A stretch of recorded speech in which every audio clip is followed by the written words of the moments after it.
अस्सलाम वालेकुम एवरीवन। आज जो हम रेसिपी बनाएंगे ये है चटनी की रेसिपी। हम बना रहे हैं ब्लैक ग्रेप्स यानी कि जो काले अंगूर होते हैं उसकी चटनी बनाएंगे। बहुत ज़बरदस्त बनेगी। इसमें क्या क्या चीज़ें ऐड होंगी और इसको हम सेव किस तरह करेंगे और कितने अरसे तक हम इसको यूज़ कर सकते हैं, सारा तरीका मैं आपको इस रेसिपी में बताऊंगी।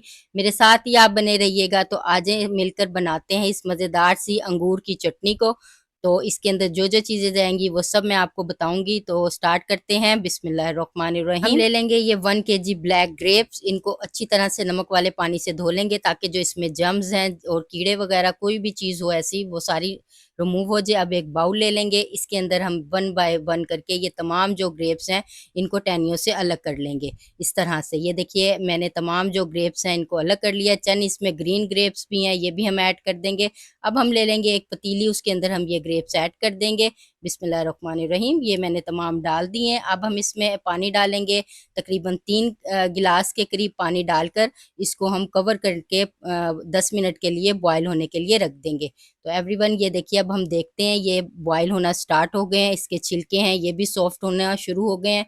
तो इसको मज़ीद कुछ टाइम के लिए बॉयल होने के लिए रख देते हैं। तो ये देखिए अब हम इसको चेक कर लेते हैं इसके छिलका कितना सॉफ्ट हुआ है या नहीं हुआ। तो ये तकरीबन माशाल्लाह से काफ़ी ज़्यादा ये तमाम अंगूर जो हैं वो सॉफ्ट हो गए हैं। ये देखिए मैं आपको दिखा रही हूँ। इसको इस तरह से हम इसको मैश करेंगे तो ये अच्छी तरह से मैश होना स्टार्ट हो जाएंगे। अब हम ले लेंगे एक मैशर। मैशर से हम इसको अच्छी तरह से मैश कर लेंगे ताकि जो इसके अंदर थोड़े जो मोटे मोटे से ग्रेप्स हैं ये अच्छी तरह से मैश हो जाएं।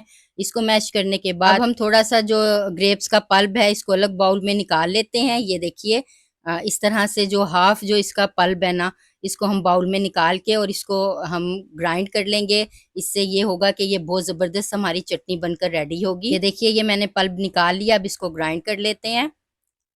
अब मैंने इसको ग्राइंड कर लिया। अब इसमें ऐड कर देंगे। ऐड करने के बाद इसको हम अच्छी तरह से एक दफ़ा और मैशर से मैश करके इसको थोड़ी सी हाई फ्लेम के ऊपर हम इसको पका लेंगे 2 से 3 मिनट के लिए। 2 से 3 मिनट के बाद पकाने के बाद हम इसमें जो स्पाइसेस ऐड करेंगे वो भी आपको बता देते हैं। सबसे पहले इसके अंदर ऐड कर देंगे पिसा हुआ ज़ीरा half teaspoon, chilli flakes half teaspoon add करेंगे। इसमें ब्लैक सॉल्ट जो है 3 पिंच ऐड कर देंगे इसके अंदर।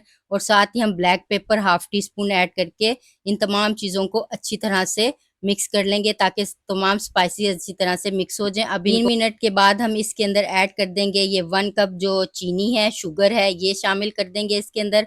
और हाफ कप मैंने शक्कर ली है। अगर आप खाली शक्कर ही ऐड करना चाहते हैं तो शक्कर भी ऐड कर सकते हैं। अब इनको अच्छी तरह से हम मिक्स करेंगे ताकि शक्कर और जो चीनी है वो इसके अंदर अच्छी तरह से मिक्स हो जाए। तो ये देखिए एवरीवन हाई फ्लेम के ऊपर मैंने इसको बॉईल कर दिया है। ये कितना ज़बरदस्त बॉईल हो रहा है। इसी दौरान हम चटनी को सेव करने के लिए हम इसके अंदर ऐड कर देंगे सिरका। ये हम ले लेंगे 2 से 3 ड्रॉप ताकि जो हमारी चटनी है हम इसको फ्रिज में सेव करें तो ये हमारी जमे ना। ये हमने 2 से 3 ड्रॉप जो है सिरके के ले लिए हैं, ये ऐड कर देंगे। साथ ही हम इसको अच्छा सा टेस्ट देने के लिए इसमें रेड फूड कलर भी शामिल कर देंगे और इसको अच्छी तरह से मिक्स करेंगे। 1 से 2 पिंच मैंने रेड फूड कलर ऐड किया है एवरीवन। और ये देखिए हमारी चटनी अभी इतनी पतली है। इसको हम और पकाएंगे ताकि ये हमारी थिक चटनी हो जाए, वो भी मैं आपको दिखाऊंगी। ये देखिए अच्छी तरह से मैंने इसको पका लिया है। इसमें से जो बबल्स हैं वो बनना स्टार्ट हो गए हैं, यानी कि हम इसकी जो थिकनेस है वो पूरी हो गई है। ये देखिए एक दफ़ा और आपको दिखाती हूँ कितनी थिक हो गई है। जिस तरह की हमें चटनी चाहिए थी ये बनकर रेडी हो गई है। तो चलें इसको अब हम रूम टेम्परेचर पे ठंडा कर लेते हैं, फिर इसको सर्व करेंगे।